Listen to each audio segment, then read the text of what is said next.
नाज़रीन, पूरी दुनिया के अंदर इस वक्त बहरानी कैफियत चल रही है, चाहे वो मुईशत हो या दूसरी वजह हो, जिसकी वजह से पूरी दुनिया के अंदर इस वक्त एक बहरान बर्पा हुआ है और जिसके जो आईनी माहिरीन हैं उसके जो असल जिम्मेदार है वो रूस और यूक्रेन तनाज़े को करार दिया जा रहा है। नाज़रीन, क्या रूस यूक्रेन जंग दुनिया पर अमरीका की बालादस्ती और मौजूदा आलमी निज़ाम के खात्मे का आगाज़ है? क्या एक नया वर्ल्ड आर्डर उभर रहा है? क्या इंडिया को सलामती कौंसिल में मुस्तकिल रुकनीत मिलेगी? ये वो हम सवालात हैं जो यकीनन आपके लिए जानना इंतहाई ज़रूरी है। तो चलिए आज की वीडियो में चलकर आपके ये पॉइंट्स क्लियर करते हैं।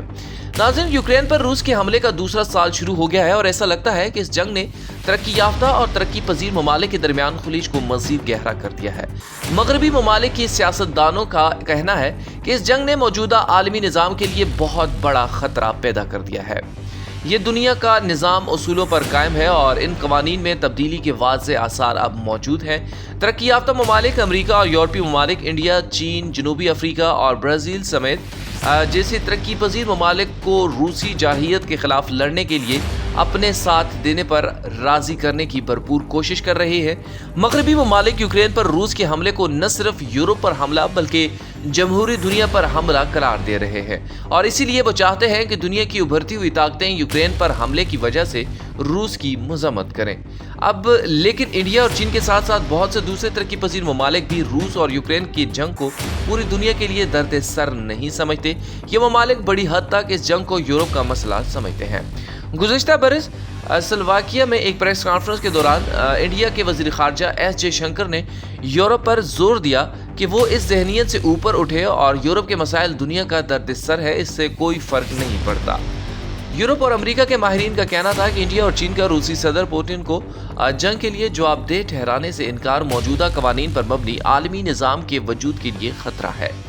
अब शाम में फ्रांस के साबिक सफ़ीर और पेरिस में कायम थिंक टैंक इंस्टीट्यूट मॉन्टिगन के खुसूसी मुशीर मिशेल डोकलो का कहना था कि मुआशी महाज पर रूस को इंडिया और सऊदी अरब जैसे ममालिक की तरफ से चलाई जा रही हैं जो सियासत से फ़ायदा उठा रही है। अब जो हमारा दूसरा सवाल था कि क्या रूस और यूक्रेन के दरमियान जंग वाकई मौजूदा आलमी निज़ाम के खात्मे का आगाज़ है? जब आप वर्ल्ड आर्डर कहते हैं तो कोई एक वर्ल्ड आर्डर कामिल वर्ल्ड आर्डर नहीं है। हर वर्ल्ड आर्डर एक जुज़वी वर्ल्ड आर्डर है। दुनिया के मौजूदा उसूल और ज़वाबित का फैसला दूसरे आलमी जंग के फातिहीन ने किया था। मगरब भी अभी अपने अंदर कभी मुत्तहिद नहीं रहा, आखिर रूस भी मगरब का हिस्सा है।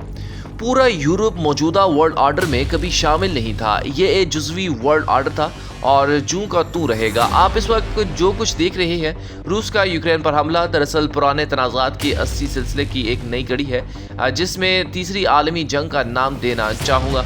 अब सर्द जंग दरअसल तीसरी आलमी जंग थी। इसे तीसरी आलमी जंग का नाम दिया गया क्योंकि यूरोप ने इसमें कभी जंग नहीं लड़ी, लेकिन ये जंग वियतनाम में बहुत लड़ी गई है। चीन किसी भी और तरक्की पजीर मुल्क जैसा नहीं रहा, ताहम मैं इंडिया, ब्राज़ील, जनूबी अफ्रीका और बेशतर अफ्रीका को तरक्की पजीर ममालिक की फहरिस्त में रखूँगा। मेरी नज़र में इसकी वजह इनका तरीक़ाकार जिसके ज़रिए वो बैनुल अक़वामी मसाइल पर अपनी बात रखने और कायल करने की कोशिश कर रहे हैं।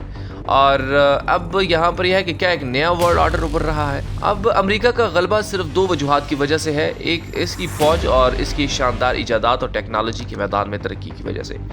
ये अमेरिका ताकतवर के दो मजबूत तरीन सुतून हैं। बाकी चीज़ों का ताल्लुक इनसे है, ख्वाह वो उनकी फिल्में हों या मीडिया के सॉफ्ट पावर। नाज़रीन, चीन के अलावा आज बाकी दुनिया का तमाम मौसलाती निज़ाम 5 अमेरिकी कंपनियों के कंट्रोल में है। आज यूक्रेन की जंग वाकई कौन लड़ रहा है? एलन मस्क का स्टारलिंक सैटेलाइट यूक्रेन की जंग में सबसे अहम किरदार अदा कर रहा है। ये अमेरिका की तकनीकी तरक्की है जिसकी वजह से अमेरिका ने अपने प्राइवेट सेक्टर के जरिए जितनी कामयाबियां हासिल की हैं उन्हीं के हुकूमती ताकत के बलबूते पर हासिल की है। असल तरगीब जो अब उभर रही है वो यूरेशियन वर्ल्ड आर्डर है। अगर आप इसमें रूस और चीन के ज़मीनी इलाकों को शामिल करें जो 80 सदी के उस वक्त सबसे अहम शराकतदार बन रहे हैं, तो ये ज़मीनी इलाका पोलैंड की सरहद से इंडिया तक फैला हुआ है। अब जो हमारा आखिरी सवाल था कि क्या इंडिया को सलामती कौंसिल में मुस्तकिल रुकनीत दे दी जाएगी? नाज़रीन, मौजूदा आलमी निज़ाम के ख़िलाफ़ शिकायत की एक तारीख है। इसकी बड़ी वजह अक़वाम मुत्तहिदा और सलामती कौंसिल का ढांचा भी है। वेटो का हक सिर्फ 5 ममालिक को क्यों मिलना चाहिए? अक़वाम मुत्तहिदा की दुनिया उन ममालिक की नई इक़्तिसादी तब्दीलियों और तेज़ुर्रियाती असरात की नुमाइंदगी नहीं करती जो नौ आबादियाती दौर के बाद की दुनिया में उभरे हैं। ख़ास तौर पर इंडिया वो कहते हैं कि इंडिया को अक़वाम मुत्तहिदा की सलामती कौंसिल का रुकन बनना आगे बढ़ने का रास्ता हो सकता है। ना कोई नया बंदोबस्त करना पड़ेगा जब तक सलामती कौंसिल में इस्लाहात नहीं की जाती। इस वक्त तक आलमी निज़ाम, जैसे आप अमेरिका की क़यादत में दुनिया कहते हैं, चैलेंज होता रहेगा।